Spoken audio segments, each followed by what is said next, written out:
Les éditions Michel Lafon vous offrent des témoignages, des biographies, des trailers, des best-sellers, des beaux livres et la littérature jeunesse. Découvrez Invisible d'Andrea Kremer et David Leventon.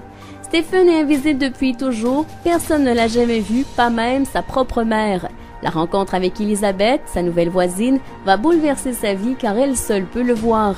L'adolescent réussira-t-il enfin à briser le sort et à lever la malédiction qui pèse sur lui? Invisible est une histoire fascinante, aux personnages forts, drôles et attachants. Pour les adolescents à partir de 12-13 ans. Vous écoutez Samedi de lire avec l'auteur invité d'Amélie Boivin-Enfield. Je suis toujours en compagnie d'Ingrid Falaise. Et là, Ingrid, c'est au moment de l'émission où tu présentes aux auditeurs un coup de cœur littéraire ou un auteur que tu apprécies grandement. Je vais te laisser présenter. Oui, en fait, le livre qui a ouvert ma spiritualité, j'ai rencontré ce livre-là il y a plusieurs années, il y a à peu près 10 ans, ou c'est, 10-12 ans, Dan Millman, le guerrier pacifique.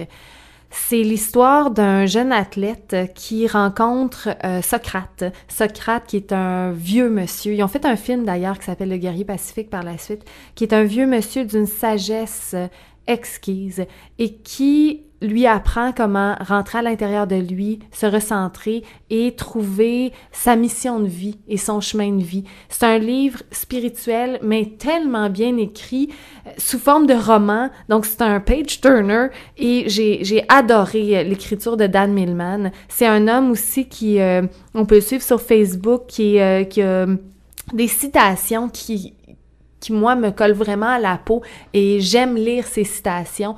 C'est un super bon livre.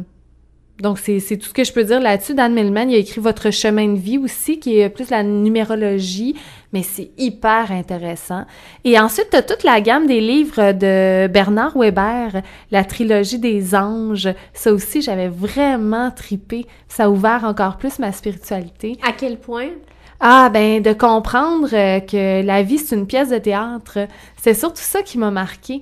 De comprendre qu'on est tous sur la Terre pour vivre notre mission de vie. Tu sais, je veux pas trop rentrer dans le spirituel, là, parce que je suis pas ésotérique, tu sais, mais j'aime bien ces lectures-là et ça fait du bien à l'âme.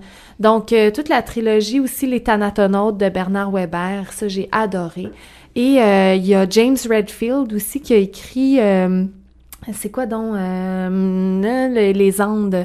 La prophétie des Andes. La prophétie des Andes, merci. C'est dans la même gamme de livres. J'ai eu un moment dans ma vie où j'avais besoin de me connecter, de me recentrer, de comprendre pourquoi j'étais sur la Terre, puis d'aller plus loin que juste vivre mon quotidien. Et ces livres-là ont vraiment ouvert ma spiritualité.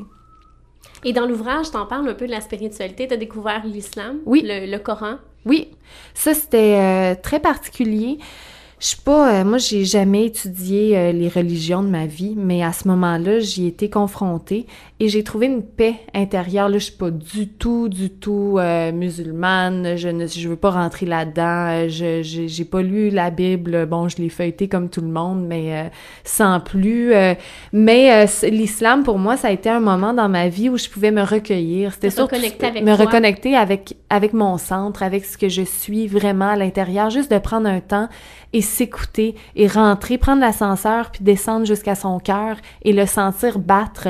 Et à ce moment-là aussi dans ma vie, quand je priais, j'étais connectée, oui, au divin, mais il y avait personne qui me dérangeait. Donc, c'était vraiment mon moment à moi. C'est pour ça que j'ai tellement apprécié ces moments-là de prière. Ce qu'il faut dire aussi, moi, ce qui me désole, c'est l'humain, ce qui en fait de la religion. L'humain peut la salir tellement, mais la religion, à la base, elle est super belle. Oui, c'est ça, c'est l'interprétation que les gens en font. Ouais. Quel problème. Oui, ça me désole. Mais bon, fait que c'est ça, c'était mon petit côté spirituel pendant un petit 5 minutes. Si tu me permets, Ingrid, on s'arrête et au retour, je te présente des ouvrages que j'ai lus cette semaine. Oui, merci.